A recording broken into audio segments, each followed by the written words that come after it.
नमस्कार विद्यार्थी मित्रों। हमने अधिकारों के बारे में देख रहे थे, उसमें हमने समानता का अधिकार देख लिया।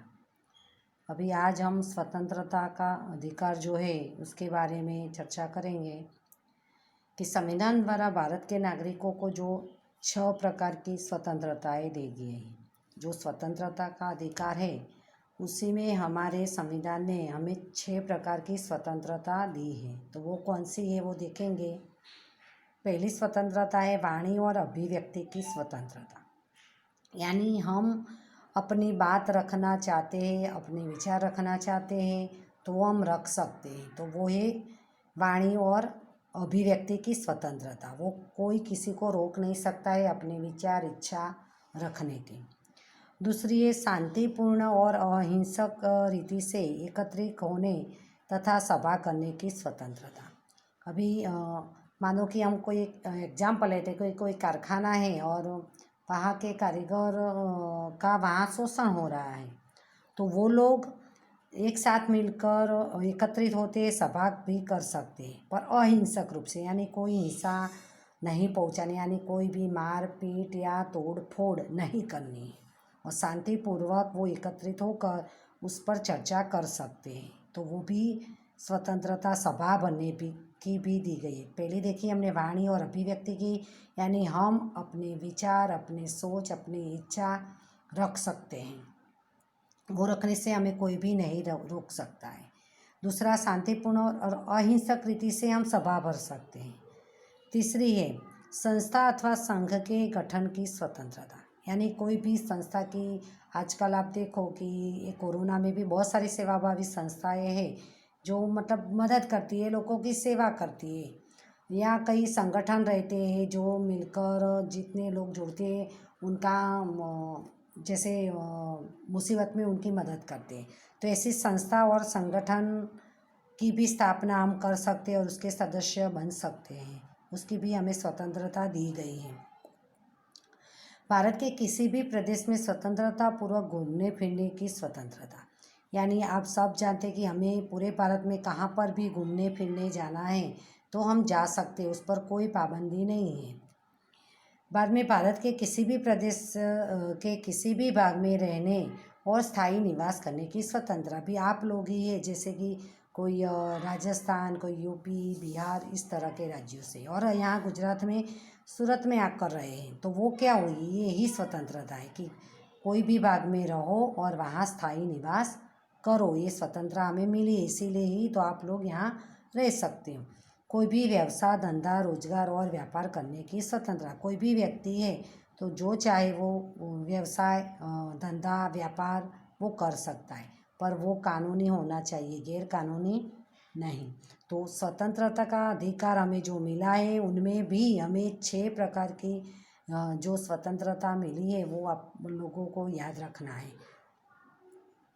अभी भारतीय नागरिकों के व्यक्तित्व के सर्वांगीण विकास तथा अभिव्यक्ति के लिए, लोकतंत्र के व्यवस्थित संचालन के लिए, व्यक्ति तंदुरुस्त और स्वस्थ जीवन जी सके, इसके लिए इन अधिकारों का विशेष महत्व है। तो पहले भी हमने देखा है कि जो भी अधिकार हमें दिए गए वो क्यों दिए गए, क्योंकि उससे व्यक्ति का सर्वांगीण विकास होता है। ये अगर सोचो ये अधिकार हमें नहीं मिलता, आगे हमने समानता का अधिकार देखा, उसमें भी हमने जो चीज़ें देखी, ये सारी चीज़ें देखी, अगर हमें नहीं मिलता तो क्या व्यक्ति अपना विकास कर पाता, नहीं कर पाता। तो लोकतंत्र का भी संचालन अच्छी तरह हो, व्यक्ति भी तंदुरुस्त स्वस्थ जीवन जी सके, इसीलिए ये अधिकार उनको दिए गए हैं। कोई भी व्यक्ति इन स्वतंत्रता का उपयोग निरकुशलतापूर्वक, अमर्यादित, असीमित रूप से नहीं कर सकता। अभी आपको ये सारी जो स्वतंत्रताएं दी है उसका उपयोग हमें अंकुश में रहकर करना है, मर्यादित करना है, सीमित रूप से करना है। बाद में आपको सोचो कि वाणी और अभिव्यक्ति की स्वतंत्रता, आपको वो अभी बताए कि आप जो भी अपने विचार इच्छा भी, जो भी बात अपनी रखनी है वो रख सकते हो। तो बाद में आप किसी को गाली दे दो और बोलो कि ये तो हमारी स्वतंत्रता कि हमें किसी को जो भी बोलना है वो बोल सकते हैं, तो वो गलत है। वो यहाँ पर हमें ये चीज़ बताई है कि हमें वाणी की अभिव्यक्ति की स्वतंत्रता है, लेकिन वो हमें अंकुश में रहकर, मर्यादा में रहकर उसका उपयोग करना है। ये सारी स्वतंत्र, बाद में सभा बननी है तो बाद में हम हिंसक किसी के साथ मारपीट तोड़ फोड़ नहीं करनी है, तो ये सारी चीज़ों का हमें ध्यान रखना है। व्यापक सामाजिक हित, सार्वजनिक शांति तथा सुरक्षा को ध्यान में रखते हुए राज्य इन स्वतंत्रताओं पर उचित नियंत्रण तथा उचित रोक भी लगा सकता है। हमें जो सारी स्वतंत्रताएं दी है तो पूरे समाज के हित को ध्यान में रखते हुए, शांति को ध्यान में रखते हुए, लोगों की सुरक्षा को ध्यान में रखते हुए राज्य उस पर पाबंदी भी लगा सकते हैं। नहीं तो कई बार आप बोले कि हम अभी कई मानो कि कारखाने के मजदूर एक साथ खड़े हो जाए और बोले कि हमें तो सभा बनने का स्वतंत्रता है, पर उस पर राज्य की भी पाबंदी। आपने कई बार देखा होगा कि बहुत सारे आंदोलन होते हैं तो पुलिस उनको वहाँ से हटा भी देती है, डंडे मारकर भगा भी देती है, तो राज्य उस पर अंकुश भी करता है। कौन सी स्वतंत्रता का उपयोग मर्यादा में रहकर भोगना है, उसकी घोषणा संविधान में की गई है। तो भारतीय नागरिकों को अपने वाणी और विचार अभिव्यक्ति करने की स्वतंत्रता प्रदान की गई है। वह लिखित, मौखिक या अंग से अभिव्यक्ति को, हाव भाव से, संकेत से भी हम उसको व्यक्त कर सकते, जो मैंने आपको पहले बताया। लेकिन इसके अंतर्गत किसी को भी अमर्यादित और निरंकुश रीति से व्यवहार करने की छूट नहीं है। ये जो अभी मैंने बताया कि हमें अपने विचार, सोच, इच्छा रखने की स्वतंत्रता है, लेकिन दूसरों को नुकसान पहुंचाते हैं नहीं, दूसरों के साथ खराब व्यवहार करने की छूट हमें नहीं है। संविधान द्वारा इन स्वतंत्रताओं पर आवश्यक नियंत्रण या मर्यादाएं लगाई गई है। जैसे भारत की सार्वभौमिकता का तथा अखंडितता, राज्य की सुरक्षा, विदेशी राज्यों के साथ मैत्रीपूर्ण संबंध, सार्वजनिक शांति और सुरक्षा, नीतिमत्ता, न्यायालय का तिरस्कार, बदनामी, हिंसा को उत्तेजित करने वाले मुद्दों को ध्यान में रखकर इन स्वतंत्रताओं पर कानून द्वारा राज्य उचित प्रतिबंध लगा सकता है। तो इन पर प्रतिबंध कब कि पूरे देश की अखंडता न टूटे, हमारी सार्वभौमिकता बनी रहे, राज्यों की सुरक्षा बनी रहे, दूसरे देशों के संबंध हमारे मैत्रीपूर्ण बने रहे, देश में सभी जगह शांति, सुरक्षा, किसी के साथ अन्याय न हो, कोई कानून का तिरस्कार न करे, बदनामी न हो, कोई किसी को हिंसा करने के लिए उत्तेजित न करे, ऐसे मुद्दों को ध्यान में रखते हुए राज्य उस पर पाबंदी भी लगा सकता है। अखबारी स्वतंत्रता के लिए राज्य द्वारा लगाए गए प्रतिबंध उचित है या नहीं, यह निश्चित करने की सत्ता न्याय तंत्र को प्रदान की। अभी राज्य इस स्वतंत्रताओं पर कुछ पाबंदी लगाता है तो वो कई बार पाबंदी गलत भी हो सकती है, तो वो देखने का काम न्यायालय करता है। अखबारी स्वतंत्रता के अंतर्गत विचारों और अभिप्रायों द्वारा सार्वजनिक हित को अग्रसर करने का उद्देश्य है। अभी अखबारी स्वतंत्रता यानी आप सब जानते कि न्यूज़पेपर में जो भी न्यूज़ आते हैं उनको स्वतंत्रता दी गई है, तो वो भी स्वतंत्रता, उनको सार्वजनिक हित को, सभी लोगों के हित को ध्यान में रखकर ही उनको भी अपनी स्वतंत्रता का उपयोग करना है। लेकिन इस स्वतंत्रता का अलग उल्लेख नहीं किया गया है। अभिव्यक्ति की स्वतंत्रता में उसका समावेश हो जाता है।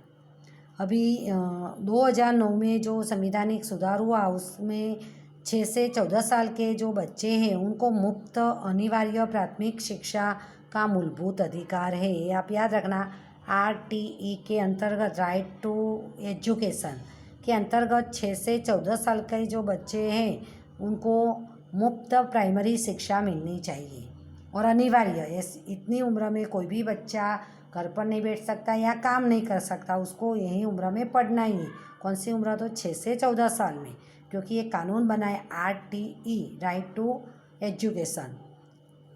अगर अपराध के समय एक व्यक्ति द्वारा किया गया कृत्य अपराध नहीं माना जाता है तो उसके लिए उसे सज़ा नहीं दी जाती। अभी कोई व्यक्ति अपराध करता है तो उसको अपराध नहीं मानेंगे तो उसको सज़ा भी नहीं दी जाएगी।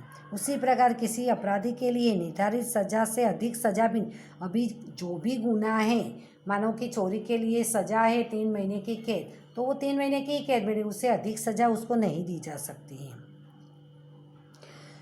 एक व्यक्ति को एक गुनाह के लिए एक से अधिक बार सज़ा नहीं दी जा सकती। मतलब एक गुनाह किया है तो उसके लिए एक सज़ा है तो एक ही सज़ा दी जाती है, उसको बार बार वो सज़ा नहीं दी जा सकती।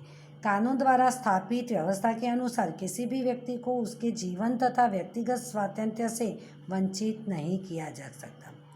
अभी कानून की जो भी व्यवस्था है उसके अनुसार जो कोई भी व्यक्ति है उसको अपनी व्यक्तिगत जो स्वतंत्रता है, हमने देखी कि वाणी अभिव्यक्ति की स्वतंत्रता, कहाँ पर भी घूमने फिरने की स्वतंत्रता है, कहाँ अपने मन चाहा धंधा व्यवसाय करने की स्वतंत्रता, वो कानून नहीं छीन सकता है।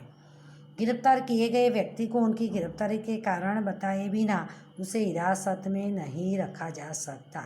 अभी कोई भी व्यक्ति ने कोई गुनाह किया है, जब भी पुलिस पकड़ने आती है तो आपने भी जैसे ये सब तो हम टीवी में ही ज़्यादा देखते, तो देखा होगा कि गिरफ्तारी वारंट दिखा दे, अरेस्ट वारंट, बाद में उसको गिरफ्तार करते हैं। और ऐसे व्यक्ति को अपने बचाव के लिए वकील की सलाह लेना, बचाव के लिए अपने पक्ष प्रस्तुत करने का भी अधिकार है। जो गुनहगार है वो बाद में वकील भी रोक सकता है, अपने बचाव के लिए भी वो कोशिश कर सकता है, वो उसको अधिकार है। और गिरफ्तार किए गए तथा हिरासत में रखे गए प्रत्येक व्यक्ति को उसके गिरफ्तारी के 24 घंटे के अंदर सबसे नज़दीक के मजिस्ट्रेट के समक्ष प्रस्तुत करना अनिवार्य है। जो भी व्यक्ति को पुलिस ने गिरफ्तार किया है उसको 24 घंटे में गुनहगार को मजिस्ट्रेट के सामने, न्यायाधीश के सामने प्रस्तुत करना पड़ता है। और मजिस्ट्रेट की अनुमति के बिना किसी भी व्यक्ति को पुलिस हिरासत में नहीं रख सकती। अगर न्यायाधीश अनुमति देते हैं तो ही गुनहगार को हिरासत में रखा जा सकता है। अभी हम देखेंगे प्रतिबंधित गिरफ्तारी। तो प्रतिबंधित गिरफ्तारी के बारे में अभी हम देखेंगे। उसके लिए ये सब हमने जो देखा कि एक सज़ा के लिए एक ही दंड होना चाहिए, एक सज़ा के लिए उसको बार बार सज़ा नहीं देनी चाहिए, पुलिस उसको गिरफ्तारी अरेस्ट वारंट के बिना नहीं पकड़ सकती। ये प्रतिबंधित गिरफ्तारी जिसको होती है, नज़रबंदी जिसको बोलते हैं, उसको लागू नहीं होती है। अभी तो हम देखेंगे कि प्रतिबंधित गिरफ्तारी यानी नज़रबंदी किस प्रकार की होती है। ये IMP है, थोड़ा ध्यान देना। और ये भी अधिकार भी हमने जो देखे वो भी उनमें से कोई एक क्वेश्चन तो कोई अधिकार में से आता ही है, तो जो मेन पॉइंट है वो याद रखना। तो प्रतिबंधित गिरफ्तारी में राज्य को ऐसा लगता है कि कोई व्यक्ति अगर किसी व्यक्ति के द्वारा कोई अपराध प्रवृत्ति किए जाने की संभावना हो, ऐसा संदेह होता है, शंका होती कि व्यक्ति कोई गुनाह करने वाला है, बड़ा गुनाह करने वाला है, तो प्रतिबंधित गिरफ्तारी यानी नज़रबंदी, नज़र कैद किया जाता है उसको, और कानून के द्वारा उसकी गिरफ्तारी की जा सकती है।